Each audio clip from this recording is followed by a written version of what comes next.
Well, the season is upon us. It's formal feedback season. Many of you are writing annual reviews, performance reviews, quarterly reviews, or you may just be consistently giving feedback like a good team lead. Well, I want to share today a simple formula that can help you ensure that any feedback you give, whether it's formal or informal, can make sure that it answers the 3 questions your reader or listener needs in order to act on that feedback.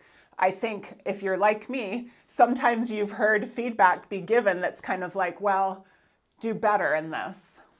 Well, feedback needs to be better than that, right? How? What does better look like? So the questions I always advise people to answer through their feedback are these. In what way should I do something or keep doing something? In which situations should I either keep doing the good thing I'm doing or start doing the thing you want me to do better? And what will it look like? How will I know if I'm doing it, right? We can't say something like, hey, you need to just listen better. What does that really look like? In what situations do I need to do that? Let's look at a couple examples, and at the end, I'll come in with a formula that can just make it all so much easier. Okay, not all feedback is actionable. This is the problem. Whether you're writing formal feedback or just even in a conversation or an email sharing some tips, it won't be acted on if it doesn't feel tangible and actionable. So these are some cases where I think there's a problem with being too abstract. Emma needs to improve her communication. What were those questions again? In what way, right? Do I need to talk more, talk less, be more concise, share more, be more detailed? In what situations? Is this out loud in meetings? Is this over Teams chats? Is this in emails? Is it in documents? And so even, they're trying to give advice, but we don't really know what to make of it, much less what to do. We don't know what it looks like. Okay, you should keep doing so well in team meetings. Well, it's nice to get a compliment, but what exactly am I doing so well? This one at least says in what situations in team meetings, but even within there, is it when I'm leading, facilitating, participating on a team, just sitting there giving good body language and good vibes, right? What is it? Devin helps customers feel comfortable. Wonderful. Well, what if I have an employee who doesn't? How will I tell them what Devin does so that they can do it too? And how will I really let Devin know, hey, here's what I'd like you to keep doing?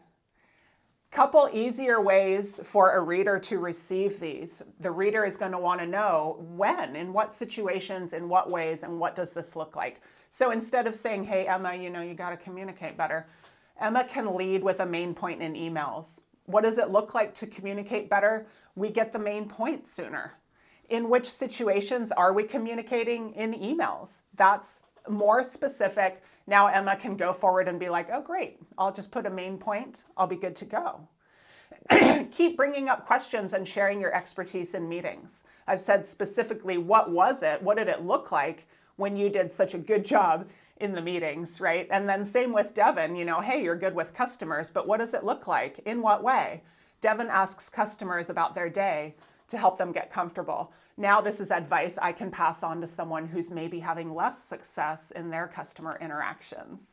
So let's look at the formula to wrap it up. If you want to make sure you don't forget to add tangible, actionable steps forward, try this formula. Who can do what? By, and then you give them the how, which sort of guarantees that you've clarified in what situations and what does it look like. So if I'm being more informal, I can just say, try clarifying your message for your reader by leading with a main point in emails. This could be out loud, it could be written. I've used the implied you, so I've followed that formula.